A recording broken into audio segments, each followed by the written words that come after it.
Hello friends, পিছনে একটা map দেখা যাচ্ছে, তাই না? কিসের ম্যাপ?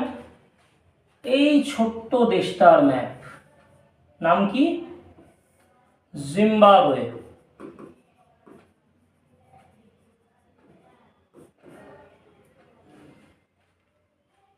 একদম 90s টাইমে খুব উঠেছিল, 2000 আর্লি 2000।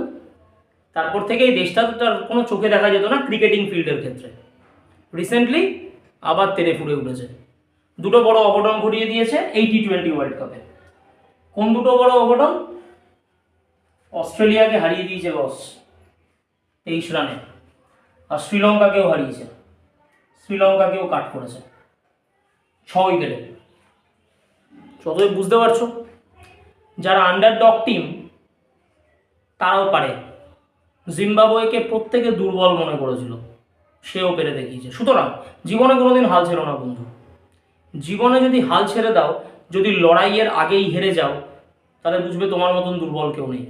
উঠে দাঁড়াও, তুমিও জিততে পারো, শক্তিশালীর বিরুদ্ধেও জিততে পারো। এই মনোবল রাখো, নিজেকে এইভাবে ধরে রেখে সামনের দিকে এগিয়ে যাও, তুমিও লড়াইতে জিতবে। জিম্বাবুয়ের প্রতি রইল অসংখ্য শুভকামনা। যদিও ইন্ডিয়ায় থেকে জিম্বাবুয়েকে সাপোর্ট করি না, বরাবর ইন্ডিয়াকেই করি। বাট কোথাও না কোথাও যখন খেলার রেজাল্ট মানুষ একরকমের এক্সপেক্ট করে, অস্ট্রেলিয়া ভার্সেস জিম্বাবুয়ে সবাই ভেবেছিল অস্ট্রেলিয়ায় জিতবে, শ্রীলঙ্কা ভার্সেস জিম্বাবুয়ে অধিকাংশই ভেবেছিল শ্রীলঙ্কায় জিতবে।